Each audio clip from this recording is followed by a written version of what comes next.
رحم اللہ من قرأ الفاتحہ.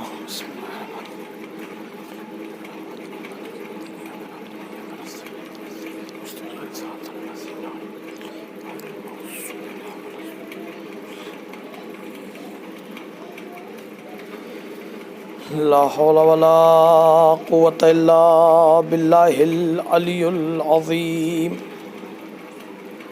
اعوذ باللہ من الشیطان اللعین الرجیم. بسم اللہ الرحمن الرحیم. الحمد للہ رب العالمین. الصلاۃ والسلام علی اشرف الانبیاء والمرسلین المخاطب طٰہٰ و یاسین النبی المؤید ورسول المسدد حبیب الہ العالمین بالقاسم محمد. اما بعد فقد قال رسول اللہ صلی اللہ علیہ وآلہ وسلم ان الحسین مصباح الہدی وسفینۃ النجاة. صلوات. عزیزان گرامی، رسول مقبول کی بہت ہی مشہور و معروف یہ حدیث مبارکہ ہے کہ جس میں آپ نے یہ ارشاد فرمایا کہ بے شک حسین ہدایت کا چراغ اور کشتی نجات ہے. ترجمہ بڑا آسان، معنی بہت عام فہم، لیکن اگر اس کے مقصد اور اس کے نتیجے پر پہنچیں تو بڑی عجیب بات ہے کہ جو کائنات کے لیے رحمت للعالمین بنا کے بھیجا گیا ہو، وہ رسول جو تمام نبیوں کا سردار ہو، جو ختم المرسلین ہو، جو خدا کا محبوب ہو، مکرم ہو، جو عالمین کے لیے رحمت ہو، وہ یہ کہہ رہا ہے کہ حسین ہدایت کا چراغ ہے، سفینہ نجات ہے. کوئی ایک عام انسان کسی خاص کے لیے کوئی بات کہہ دے، اس کی اتنی اہمیت نہیں ہوتی ہے جتنی کوئی خاص کسی خاص کے لیے کہہ دے. رسول نبیوں میں تمام نبیوں کے سردار اور آدم سے لے کے حضرت عیسیٰ تک سب مرہون منت ہے پیغمبر اسلام کے، لیکن پیغمبر اسلام ارشاد فرماتے ہیں کہ حسین ہدایت کا چراغ ہے. میں غور کر رہا تھا کہ آخر پیغمبر نے یہ دو تشبیہیں کیوں دیں کہ حسین ہدایت کا چراغ اور سفینہ نجات ہیں. امام حسین کو ایک چراغ سے تشبیہ دی ہے اور ایک کشتی سے تشبیہ دی ہے. اس کا سبب کیا ہے، وجہ کیا ہے؟ مرسل اعظم ہیں، جہاں پر نبوت کو اللہ نے ختم کر دیا، اس لیے نبوت ختم ہو گئی کہ ان سے بہتر کوئی نبی تھا ہی نہیں. اگر ان سے بہتر کوئی ہوتا تو سلسلہ نبوت چلتا. سلسلہ نبوت اس لیے ختم ہو گیا کہ ان سے بہتر کوئی نبی تھا ہی نہیں، لہذا پیغمبر پر نبوت کے سلسلے کو ختم کر دیا. پیغمبر یہ ارشاد فرماتے ہیں کہ دو تشبیہیں دے رہے ہیں کہ ایک چراغ اور ایک سفینہ، کشتی. تو جب میں غور کر رہا تھا تو میرے ذہن میں ایک بات ہی آئی کہ جب سورج یا چراغ روشنی دیتا ہے تو وہ مذہب نہیں دیکھتا، وہ قبیلہ نہیں دیکھتا، وہ نسل نہیں دیکھتا. جو بھی اندھیرے میں ہوگا اگر چراغ وہاں پہ ہوگا تو سب کو روشنی دے گا. نہ وہ دوست دیکھتا ہے، نہ وہ دشمن دیکھتا ہے، نہ وہ اپنا دیکھتا ہے، نہ پرایا دیکھتا ہے. امام حسین کو یہی تشبیہ دی ہے کہ آپ کیا ہیں؟ ہدایت کا چراغ ہیں. تو آج ہم دیکھ بھی رہے ہیں کہ ساری دنیا یہ کہہ رہی ہے کہ نہیں، حسین ہمارے ہیں. وجہ کیا ہے؟ وجہ یہ ہے کہ امام حسین اس شخصیت کا نام ہے کہ آپ نے سب کو شامل رکھا ہے. اور پھر دوسری تشبیہ دی ہے کشتی نجات ہیں. کس کے لیے نجات؟ جو سوار ہو گیا اس کے لیے نجات ہے. اچھی سے اچھی کشتی ہو، بہترین سے بہترین کشتی ہو، لیکن اگر کوئی سوار نہ ہو تو نجات نہیں پا سکتا. چاہے نوح کا بیٹا ہی کیوں نہ ہو۔ یہ نہیں ہے کہ اگر باپ کی کشتی ہے تو بیٹے کو نجات مل جائے گی، نہیں، سوار ہونا پڑے گا۔ یہ تو امتیاز ہے اسلام کا کہ اسلام نے رشتہ داریاں ناطے داریاں نہیں دیکھیں، اسلام نے کردار دیکھا ہے۔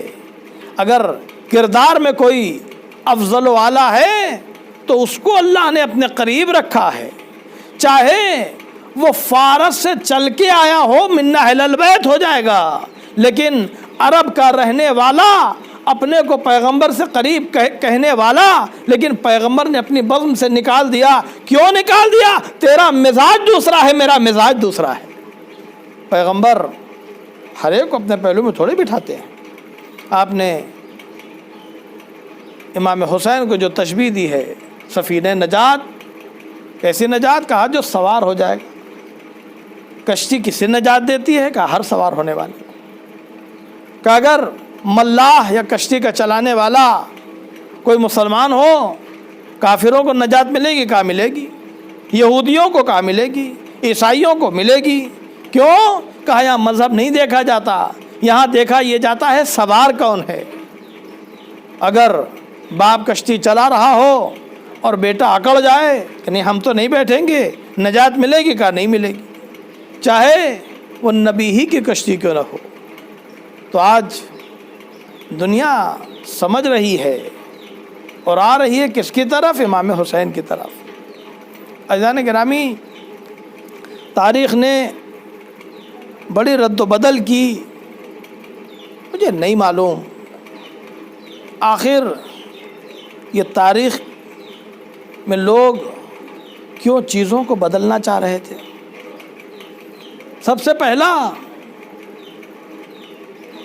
جو تحریف تاریخ میں کی گئی اور ایک مشن کے تحت کی گئی، ادھر الہی مشن یہ تھا کہ غدیر میں امیر المومنین کی ولایت کا اعلان ہو اور سلسلہ نبوت کو ختم ہو کے امت کو لاوارث نہ کیا جائے۔ لیکن جو شیطانی کنبہ تھا، جو شیطانی سلسلہ تھا، جو شیطانی اجتماع تھا، وہ یہ چاہتا تھا کہ نہیں، اس سلسلے کو یہاں پہ ختم تو کیا جائے لیکن کوئی وراثت نہ ملنے پائے اور کوئی پیغمبر جیسا نہ آنے پائے۔ وہ جمع ہوئے مجمع کو، اور جو لوگ اسلام لا چکے تھے، مسلمان ہو چکے تھے، یہ چاہتے تھے کہ انہیں وہ اپنے اعتبار سے جدھر چاہیں گھما دیں۔ مشہور واقعہ ہے ایران کا واقعہ، ایک سنی عالم، ان کا تعلق سیستان و بلوچستان، محمد ان کا نام، تو کہہ رہے تھے میں پڑھ رہا تھا، پڑھتے پڑھتے میں جب غدیر پہ پہنچا تو وہاں پر جو پیغمبر کا اعلان تھا، من کنت مولا فہذا علی مولا، کہنے کہ مولا کے معنی وہاں پہ دوست کے لیے گئے۔ توجہ چاہتا ہوں، اسلام خالی مان لینے سے نجات نہیں ہے، اسلام کو سمجھنے کی ضرورت ہے، اور اسلام وہاں سے سمجھنا چاہیے کہ جہاں اسلام آیا ہے۔ بہت سے لوگوں نے اسلام کو ایک زین بنا لیا اور اس زین پہ سوار ہو کے چاہ رہے تھے ملت اسلامیہ پہ حکومت کریں۔ کیا وجہ ہے کہ 4.5 سال کی امیر المومنین کی جو ظاہری خلافت اور حکومت تھی، اس میں آپ دعویٰ کرتے ہیں، چیلنج کرتے ہیں کہ کوئی بھوکا ہو تو میرے پاس آئے، آ کے علی سے شکایت کرے، کوئی پریشان حال ہو اور میں نے اس کی پریشانی کو دور نہ کیا ہو تو آ کے مجھ سے شکایت کرے۔ ایک شخص نہیں نکلا کہ جو آ کے یہ کہتا کہ یا علی ہم بھوکے رہ گئے، یہ کہتا کہ یا علی ہم لاوارث رہ گئے، ہمارا کوئی پرسان حال نہیں رکھا۔ نہیں، عزیزان گرامی، سنی عالم یہ کہتے ہیں کہ جب میں اس نتیجے پہ پہنچا کہ یہ مولا کے معنی دوست کے، کہا یہ بات میرے سمجھ میں آئی نہیں۔ ہمارے کیا لوگ کہتے تھے کہ مولا کے معنی دوست کے ہیں، لیکن میرے سمجھ میں نہیں آیا کہ یہ اتنا بڑا اہتمام، جو لوگ آگے چلے گئے ان کو پیچھے بلایا گیا، جو پیچھے رہ گئے ان کا انتظار کیا گیا، تپتی ہوئی دھوپ میں پیغمبر نے وہاں پر ایک ممبر بنایا اور بنانے کے بعد لوگوں کو روکا اور اس کے بعد اتنا بڑا اعلان کہ یہ علی میرے دوست ہیں۔ عجیب بات ہے، تاریخ میں تحریف کہ دوست ہیں۔ میں آپ کی خدمت میں ایک جملہ عرض کرنا چاہتا ہوں، جملہ یہ ہے کہ غدیر کی ناقدری کا نتیجہ کربلا ہے۔ اگر غدیر کو اس کے صحیح زاویے میں ذائچے میں سمجھ لیا جاتا تو یہ کربلا ہوتی ہی نہیں۔ یہ غدیر کے ساتھ سیاست کا نتیجہ ہے کربلا۔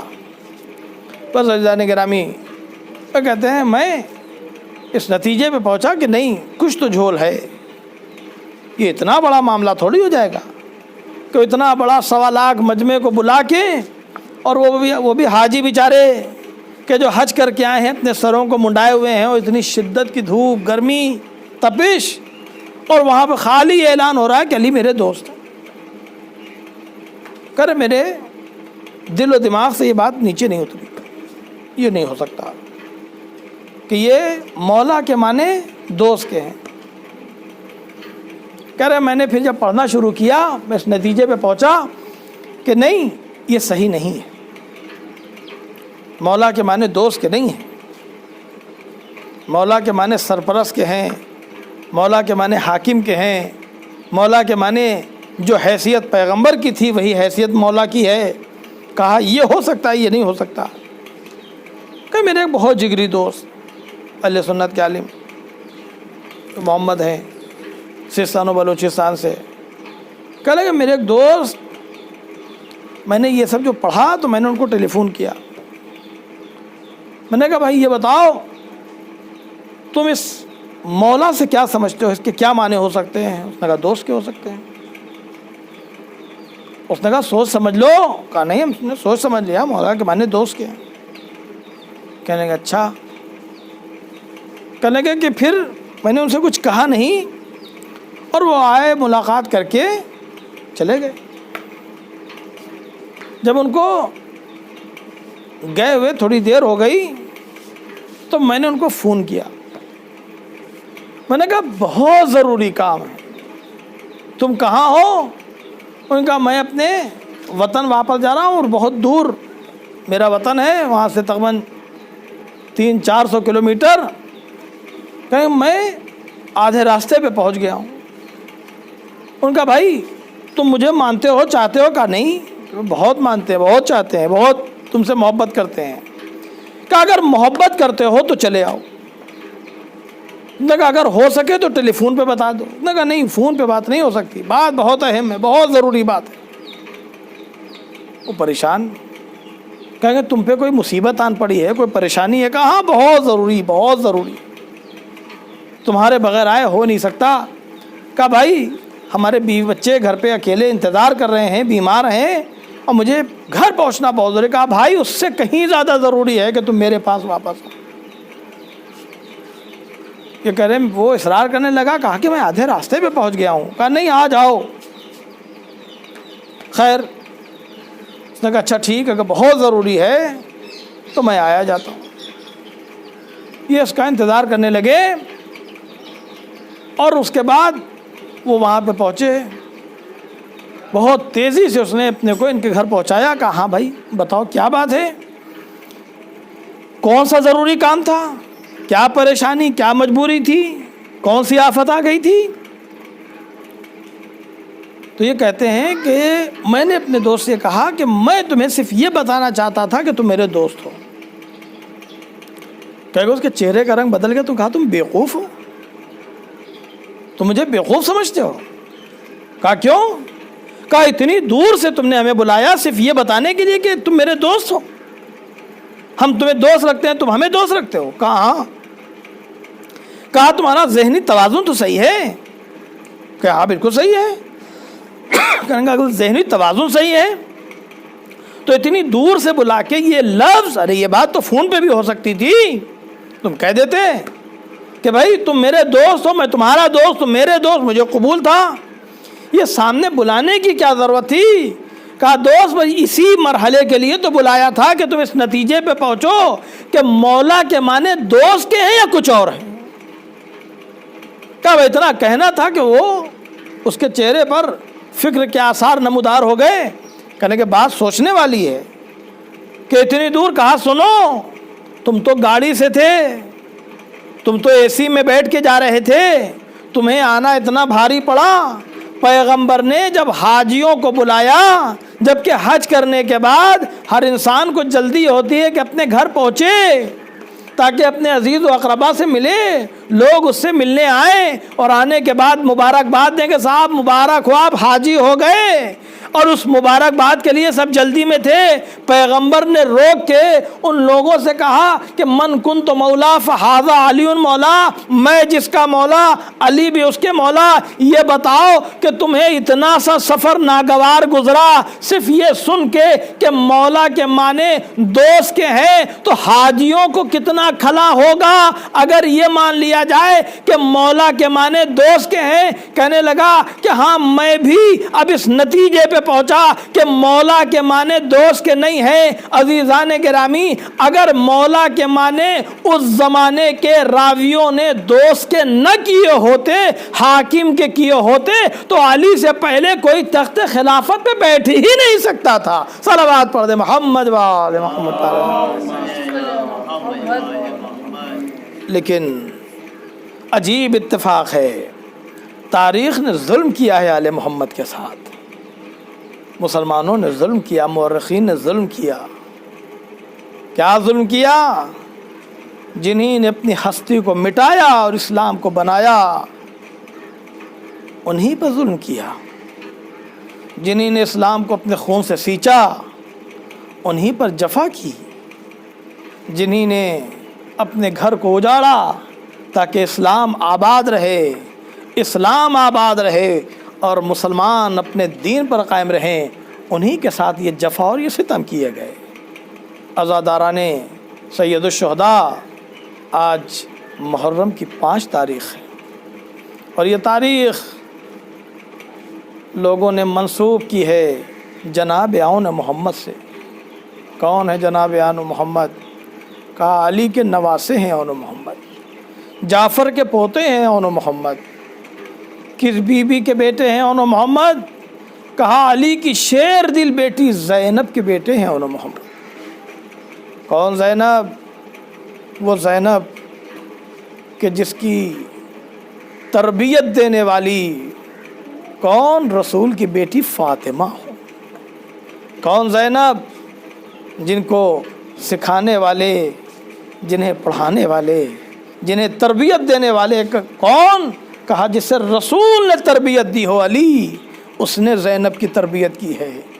اس خاتون عظیم نے کربلا میں کیا کارنامے انجام دیے ہیں کہ اگر زینب نہ ہوتی تو کربلا کی شہادت کربلا کے ریگستان میں ختم ہو جاتی. بھائی کی شہادت کو حادثہ نہیں ہونے دیا, ایک مشن بنا کے زمانے کے سامنے پہنچا دیا کہ میرا بھائی کسی بغاوت میں نہیں مارا گیا ہے, دین کی حفاظت میں مارا گیا ہے. میرے بھائی کو شہید کس نے کیا ہے؟ کسی حکومت کی دشمنی میں شہید نہیں کیے گئے ہیں, بلکہ یہ محافظ قرآن تھا. جب اسلام پر آنچ آ رہی تھی اس وقت میرے بھائی نے اپنے سینے کو سپر کیا ہے. اس وقت میرے بھائی نے اپنے جوان بیٹے علی اکبر کے کلیجے سے سنا کو نکالا ہے تاکہ اسلام کا سینہ محفوظ رہے. وہی زینب, عزیزان گرامی, وہ ماں کہ جس نے اپنے 2 بیٹوں کی شہادت دیکھی ہو, لیکن صبر اور ضبط کا عالم یہ تھا. ارے علی کی تربیت کردہ تھی زینب, فاطمہ کی شاگردہ تھی زینب. ثانیہ زہرا کہتے ہیں کس طریقے سے اپنے بیٹوں کی شہادت شہزادی جناب زینب نے دی ہے. دنیا کی ماں کا دستور تو یہ ہے کہ اپنے بچوں کی سلامتی کی دعائیں کرتی ہیں, لیکن عجیب تھی کربلا کی مائیں کہ جب اپنے بچوں کو زندہ و سلامت دیکھتی تھی تعجب سے کہتی تھی ابھی تم زندہ ہو؟ ارے حسین پہ وقت آ گیا, تم ابھی سلامت ہو, ارے تمہیں حسین پہ قربان ہو جانا چاہیے. مورخین یہ لکھتے ہیں شب عاشور ہے, علی کی بیٹی زینب درمیان میں ہے، ادھر اون ادھر محمد بیٹھے ہیں، دونوں کے بالوں میں اپنے ہاتھوں کی انگلیوں سے کنگھی کرتی ہیں۔ اے اون و محمد، تمہیں معلوم ہے کہ تم کون ہو؟ کل کیا ہونا ہے؟ بچے یہ کہتے ہیں، تنتنا کے بچے کھڑے ہوئے اور کہتے ہیں، اے مادر گرامی، ارے صبح تو ہو جانے دیجئے، ماموں سے اجازت دلوا دیجئے گا، پھر میں آپ کو یہ دکھاؤں گا کہ میں جعفر کا پوتا ہوں، علی کا نواسا ہوں۔ صبح نمودار ہوئی، زینب اپنے بچوں کو اپنے بھائی امام وقت امام حسین کی خدمت میں لے کے آئی۔ بھیا، یہ ننھے سے چھوٹے سے نذرانے آپ کی خدمت میں لائی ہوں، گرچہ ان کی کوئی قدر و قیمت تو نہیں ہے آپ کے مقابلے میں، لیکن اے میرے بھائی، میں اپنی طرف سے اور اپنے شوہر عبداللہ کی طرف سے فدیہ آپ کی خدمت میں لائی ہوں، تاکہ اسلام کی قربانی میں میرے بچے بھی شامل رہیں۔ امام نے اور محمد کو کلیجے سے لگایا، کہا، اے زینب، یہ میرے بھانجے ہیں، ابھی چھوٹے ہیں۔ کہا، اے بھیا، چلتے وقت عبداللہ نے مجھ سے یہ کہا تھا، اے زینب، یہ 2 بچے آپ کے حوالے ہیں، ایک کو اپنی طرف سے قربان کیجیے گا، ایک کو میری طرف سے قربان کیجیے گا۔ بڑی مشکل سے امام نے اجازت دی، اون محمد کو آپ نے گھوڑے کے پشت پر سوار کیا۔ اب جو یہ بچے چلے ہیں، ادھر مادر خیمہ پہ کھڑی آواز دے رہی ہے، اے بیٹا اون محمد، وعدہ تو یاد ہے نا؟ ارے ماموں پر قربان ہونا ہے نا؟ تمہیں یاد ہے؟ دیکھو کہیں ایسا نہ ہو کہ نانی کے سامنے شرمندہ ہونا پڑے۔ اون محمد گھوم کے کہتے ہیں، اے مادر گرامی، ابھی چند لمحوں میں دیکھیے گا ہم کیا کارنامے کرتے ہیں۔ اون محمد پہنچے، جنگ کرتے کرتے نرغے آدھا میں گر گئے، نرغے آدھا میں گرنا تھا، آواز دیتے ہیں، میرا سلام ہو ابا عبداللہ حسین پر۔ ادھر حسین دوڑے، عباس چلے، اب جو پہنچتے ہیں، اون محمد گھوڑے کی پشت سے زمین پہ آتے ہیں، حسین لاشوں کو لاتے ہیں، لا کے بہن کے سامنے رکھتے ہیں، اے زینب، تمہارا ہدیہ قبول ہو گیا۔ لاشوں کو رکھا، کربلا کی ماں کی مثال زینب نے دونوں لاشوں کے درمیان مصلی بچھایا۔ معبود، تیرا شکر ہے کہ زینب کا ہدیہ قبول ہوا۔ الا لعنت اللہ القوم الکاذبین، سیعلم الذین ظلموا ایام منقلب ینقلبون۔ پروردگار بحق محمد وآل محمد جہاں جہاں بھی مومنین و مسلمین ان کے جان و مال و عزت و آبرو کے حفاظت فرما۔ پروردگار اس وبا، اس بیماری سے سب کو محفوظ فرما۔ اے میرے معبود شیعان حیدر کرار، جہاں بھی جس حال میں ان کی حفاظت فرما۔ اے میرے معبود ان کی بدحالیوں، مفلسیوں، تنگ دستیوں کو دور فرما۔ اے میرے معبود ہم سے ایسے اعمال ہوں کہ جس سے ہمارا امام ہم سے راضی و خوشنود ہو۔ پروردگار جب ہم اس دنیا سے اٹھے تو ایک ہاتھ میں قرآن اور دوسرے ہاتھ میں دامن اہل بیت ہو۔ پروردگار جو بھی عزائے سید الشہداء کے فروغ کے لیے کوشاں ہیں، کوششیں کر رہے ہیں، محنت کر رہے ہیں، پروردگار ان سب کی حفاظت فرما اور ان کو اپنے حفظ و امان میں رکھ۔ ربنا تقبل منا انک انت السمیع العلیم۔